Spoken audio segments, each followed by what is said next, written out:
So I wasn't sure what today would be about.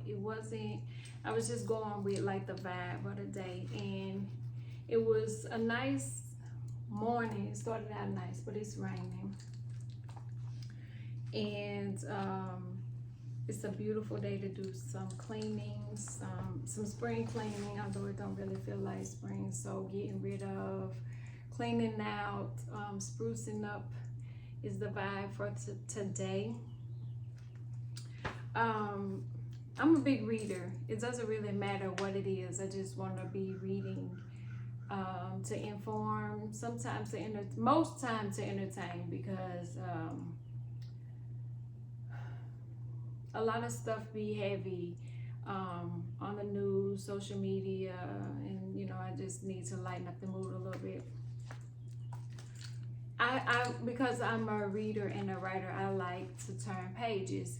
Well, I subscribe to Ebony and Essence, and I used to get Jet at one time. I didn't subscribe to Elle, and I don't have a reason for not subscribing, but they come to my house, so I read them. Like, you can't send them back, they just gonna get thrown away, so I read them. But to see Cousin Megan on there and how good she look, how could I not read it? And she looks amazing all throughout. Baby, there ain't not one bad shot, not one bad angle. She killing it all the way through. But besides seeing how amazing she looks, is to read her story.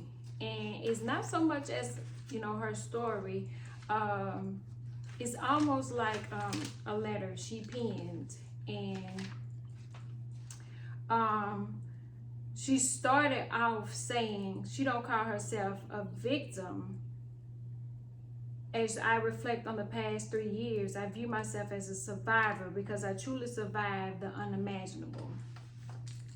Now, I didn't realize how far back this went, but I was aware of the situation between her and the assailant. But on July the 12th, 2020, she was attacked by somebody that she considered a friend. And I wasn't there, so I can't say what happened. I do know that on December the 23rd, 2022, he was found guilty. And she said it was more than just a vindication for her. It was a victory for every woman who has ever been shamed, dismissed, and blamed for a violent crime committed against them. Now, she was shot in the foot. Initially, she didn't tell the truth, and I understand that she didn't tell the truth because she was afraid. Well, in going through all that, she was made out to be the attacker. Her personal life was scrutinized. Everything was, like, from her lyrics to her lifestyle, was put under a microscope. And she was the victim. She was the one that was to be protected, and we failed her. It was so many things that happened. There were so many scenarios about why she didn't tell and why she spoke up, and did she sleep with him and did she not, and did she ask for it, and who lied and who didn't lie, did she want, like, it was so many things that came out of this case, except for why did he feel like it was okay? Why did we make her feel like she had done something wrong? Why do we always victim shame and victim blame? Why is it that, oh, well, they didn't speak up until now, so it must be a lie? or she didn't tell the whole truth, or she slept with such a, like, it's always victim blaming. And to watch it play out online and to know that so many other women like Megan that doesn't have the money and the means, the evidence, the strength, because it took a lot of strength for her to endure this from July the 12th 2020 up until December the 23rd 2022. It took a lot of strength for her to make it through. And she said in this video, in her music, that she suffered depression. The mental part of the whole thing weighed heavy on her. Never mind the physical pain that she was in from being shot in the foot, but the mental pain, the scrutiny that she was under, the microscope, the ridicule, the jokes, the tearing down of another woman. It was so hard to watch on this side. I couldn't imagine how it was being in the public eye. You're in the top of your game, and then you have to go through this.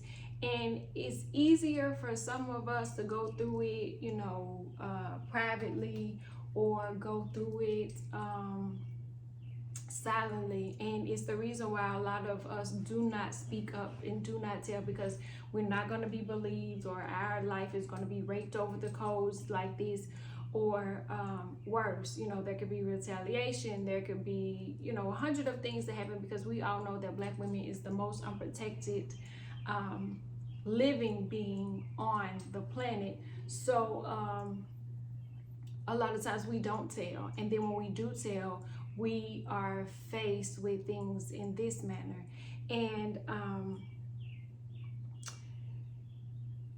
she's lost some very supportive family members. She said in here that navigating the emotions without her mom or her great grandma has been challenging, because they always made her feel like she could dust herself off, get back up, and keep going. And she missed their guidance and reassurance.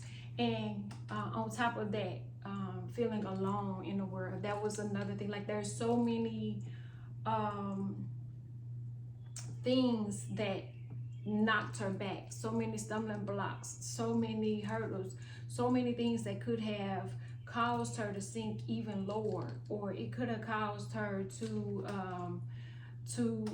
just walk away from everything, the hard work that she's put in. She could have said, forget it, I don't want to go. Just like, there's so many things that could have happened just because of the way we treated her. Off of what? Like, what reason did we have not to believe her? What reason did we have to say she lied, or I don't believe her, or he didn't do it? Like, what made us feel like it was okay to treat another sister like that? And then watching some of the cruel jokes that were said, the mocking, the memes, all of those things, it was so hard to watch, because, you know, for me, I feel like Megan is like a little cousin, and, you know, to watch this go out and her be so alone, I just really wanted to reach out some kind of way and say, you are not alone. Like, you know, if you knew how many of us had gone through this, and we're cheering you on, and we are excited, because a victory for you is a victory for us, in a sense, because one win is like, well, if she went through all that and she got, and it's not really, it's a victory, but she still didn't win completely, because she still had to go through all that. Now she has to put her life back together. But one victory, one win is saying to another Megan, don't hold that in, don't not tell, report it, speak up, speak out. Keep going, because if Megan did it with all she did, we can do it too. And we all know that a lot of times it doesn't always, when you look like us, it doesn't always turn out like this. But thank God that she had some people to fall back on. She said in here that she's become best friends with one of her cousins that she wasn't before, and because of prayer and journaling, and now she's starting a movement for mental health. Bad bitches have bad days too. Everybody have bad days, but it's so sad that in the Black community, not only is this going on, this type of domestic violence against women, but there's also fear of stigma of saying mental illness and going to get help and not saying that you're sick, and go to church. And so there's so many things that count against us. I just want to say that I thank God that she kept going. I thank God that she got the support that she needs, the love, the comfort. I know she's grateful for the ones that stood up for her, the ones that supported her, the ones that reached out. She even mentioned that in here, that, you know, that was good to see people online, because that's where everything was playing out, online, and it was like a movie. And she said even some of her supporters, her hotties, showed up in court, and that meant a lot to her. So what we have to do, and part of the reason why I wrote my book, is because I want us to realize that we're more alike than we are different. And all we have to do is start having those serious conversations with each other, so that we'll know Megan could be my niece, Megan could be my cousin, Megan could be my sister, I could be Megan, I am Megan, I have gone through that, but we don't know if we don't talk about it. And I just had a meeting earlier today, and we were talking about Mean Girl and gatekeeping, and that is a whole nother subject. But I want to say to anybody that may be going through something like this, or may know somebody that is going through something like this, I encourage you to try to support them in any way that you can. If you can't directly support them, point them in the direction that they can. Stop victim shaming. Stop asking questions. Well, what did you have on? What did you do? Why? Stop asking all that, and ask, how can I help? What do you need from me?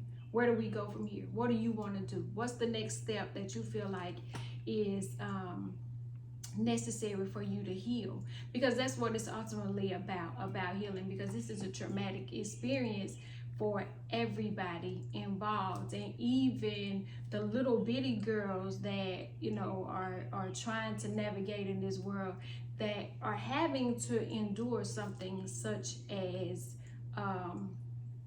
abuse, mentally, physically, emotionally, financially. There's so many different forms of abuse, and it's sometimes it don't look like what the definition says in the dictionary, but it's still abuse. And so sometimes we ignore the signs, and we continue until we end up too far gone. So thank you, Megan. We love you, we support you. I hope that this starts a movement of ways that we can now move on, or move through, or navigate situations like this. I wish that the law protected us more. We know that a lot of times they don't care about us, and they tell us to follow the steps and call the police and get an order of protection and get a restraining order, which we all know is just a piece of paper. And then sometimes when we try to take those steps, they still block us, and they still tell us, oh, well, we can't do this, or we didn't see this, or you don't have no, like, it's always we have to come through with more evidence, more everything. Like, our life has to mean more, and if not to them, then to us. And I don't know what the solution is, but I would like to hope and pray that Megan, with her influence, with her money, with her ideas, that she can come up with some type of system that would assist us and aid us in this type of thing going forward.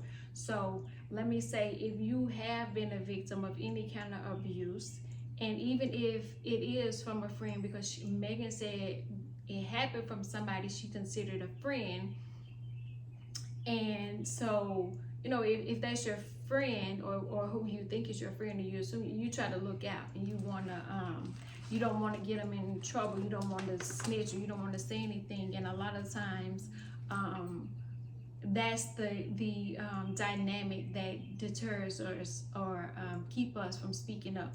So if you have been, or you know somebody that has gone through it, please encourage them to seek help, to seek justice, to speak up, to speak out, to get away, to get out. Try to do it the lawful way, according to the law, and tell somebody. A lot of times we go through stuff that we don't even tell our neighbors about, and they could be the very ones that could help save our life, or save our sisters, or our nieces, or our daughters, or our cousins, or in some cases the boys, because it happens both ways.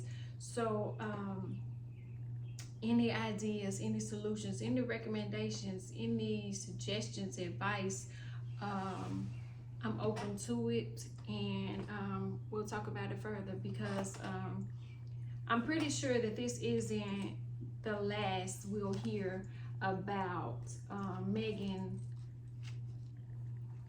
Thee Stallion speaks for her own damn self. So I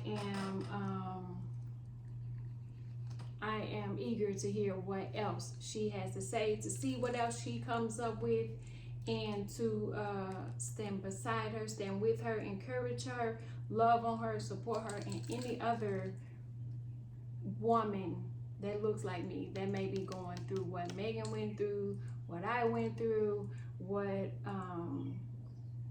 Tina went through, like what so many other women have gone through, that we suffer in silence. It's time to break the silence. The silence is literally killing us.